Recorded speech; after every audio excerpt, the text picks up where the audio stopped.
Hello everybody, I'm back with a brand new video. This is on a very important aspect of CSSD, that is use of ultrasonic machine, or which we commonly call ultrasonicking in the CSSD. We all know that cleaning is critical because organic material like blood, bone, tissues, even in invisible traces can hamper or retard sterilization and disinfection. Even if the item were to get sterilized, would you like to give your patient sterile dirt? Ew! Hence, cleaning is the most important function of CSSD. An ultrasonic cleaner, also known as a sonic surgical instrument cleaner or sonic irrigator, is classified as a Class 1 medical device by the US FDA. Ultrasonic cleaners are designed for fine cleaning of medical devices. They are not meant for disinfection or sterilization. Pulse, in ultrasonic term, simply means turning the ultrasonic energy on and off repeatedly in either a fixed or random pattern. It is not necessary to have a pulse ultrasonic cleaner, but these have been known to be more effective.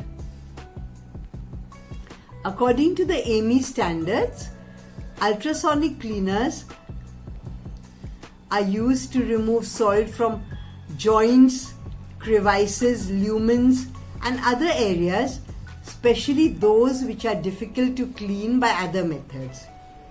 Ultrasonics is a science that includes sound frequencies not audible to the human ear.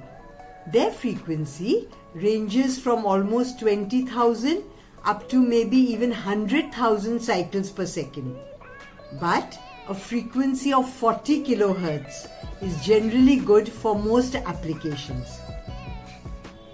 It can be used for cleaning all surgical instruments, metallic instruments, plastic instruments too, including endoscopic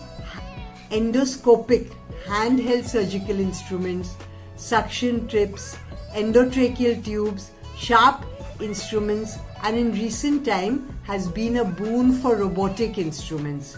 It is also recommended by some of the manufacturers of the robotic instruments.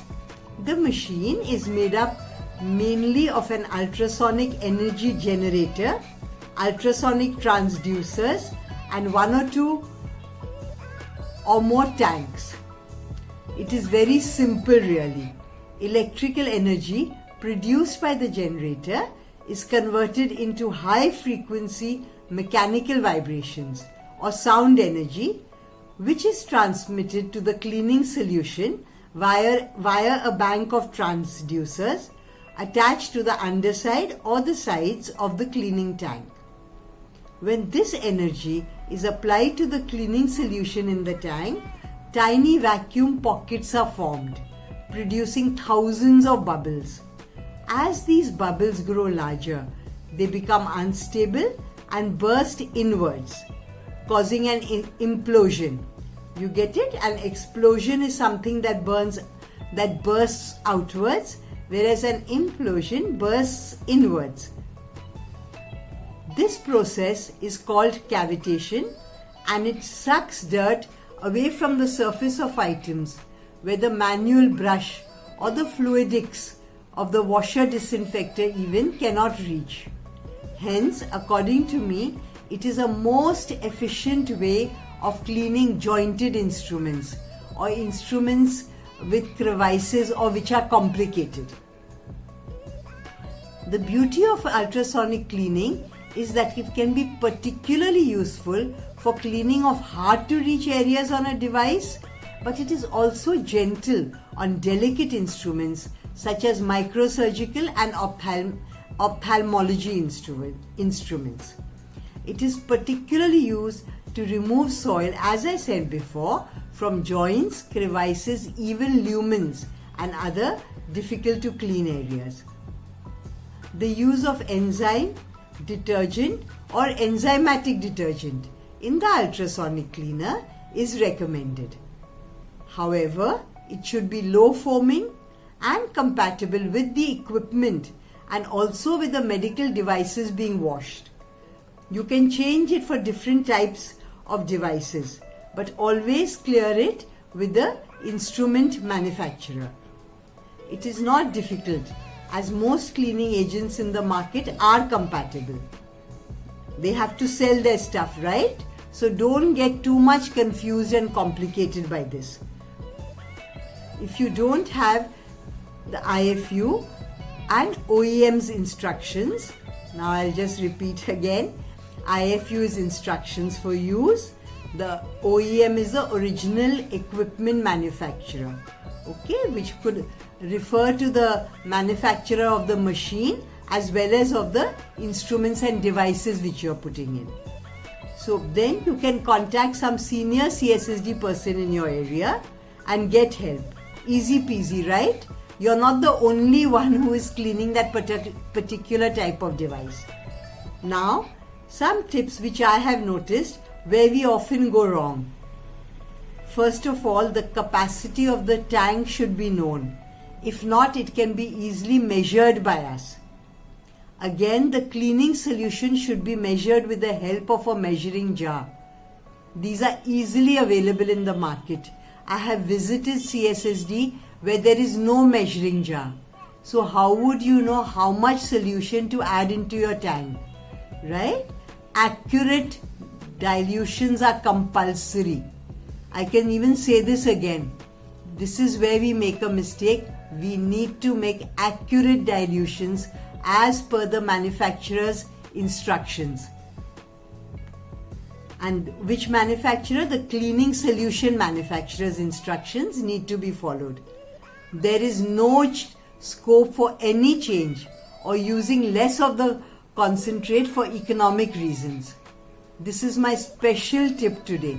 The water in the ultrasonic cleaner should be changed every 8 hours or at the start of every shift, or even if you notice it is slightly dirty.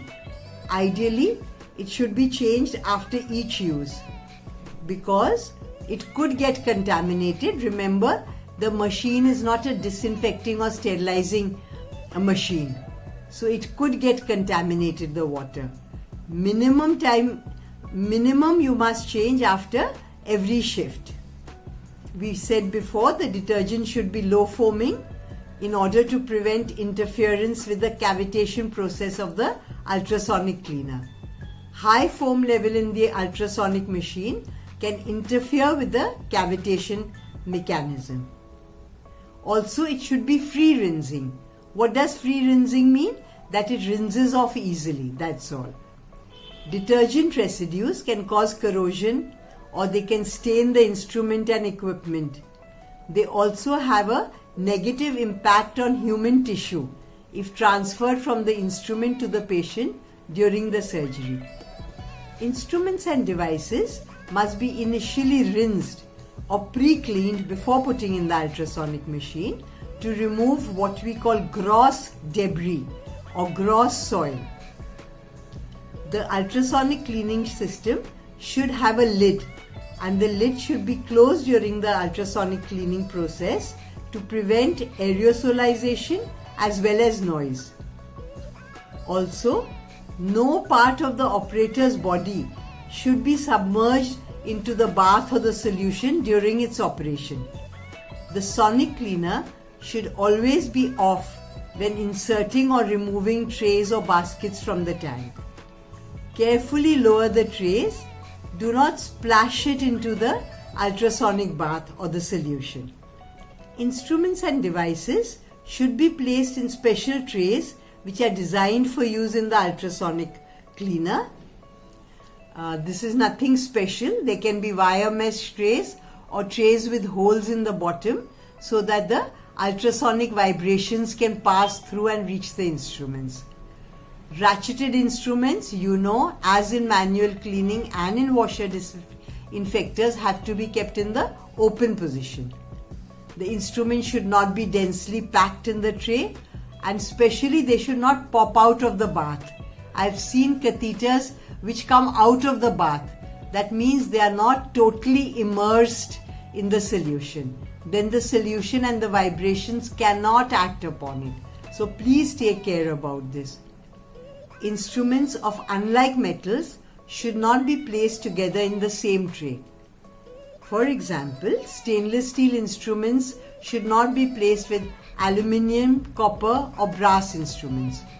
Check with the item manufacturer whether items that are chrome plated or contain wood, glass, chrome or rubber can be placed in the ultrasonic machine. Keep all box locks in the open position. Spread the instruments all over the tray to allow maximum exposure to the cavitation power. If using an irrigation sonic cleaner, use the correct ports and close off unused ports. This will allow for maximum flow into the lumined items. A sonic cleaner can have 1, 2 or 3 tanks. The first tank contains water and cleaning agent, the second is for rinsing and third could be for drying. If there are only 2 tanks, keep one for cleaning and the other for rinsing. And you need a separate dryer possibly to dry the instruments. In case of a single tank system, only the cleaning is done in the ultrasonic cleaner, whereas the rinsing and drying have to be done separately. In this case, the process is not totally mechanical. It may be mechanical plus manual and cannot be called an automatic process. The machine should be run on an empty cycle each time the water is changed in order to degas. Degas is the process of releasing dissolved air bubbles within the cleaning solution. The presence of dissolved air weakens the cavitation force of the sonic cleaner. Degassing is done after the cleaning solution has been added and in an empty tank. The process takes as long as 1 cycle but without any instruments in the filled tank. Remember that degassing conditions the bath or the solution and it should be done for each new bath or solution. If the sonic cleaner has not been used for some time, the solution should be degassed as air might have dissolved in that again. Cleaning verification of the cleaned items as well as the equipment must be carried out at least weekly. It is as important as your biological indicator for your sterilizer. The cleaning effectiveness of an ultrasonic cleaner can be monitored with a piece of aluminium foil. The aluminium foil should be suspended into the cleaning solution horizontally or vertically. After a specific time, the foil is removed and examined. The presence of significant pitting and a uniform pattern of dents and holes indicates the machine is performing properly. You must empty the tank after testing because possibly foil pieces may be left behind. To ensure proper functioning of the ultrasonic machine, routine maintenance should be performed according to the manufacturer's instructions and this should be documented. That is all for now about the ultrasonic machine, but I'll be back soon with the washer disinfector. Thank you.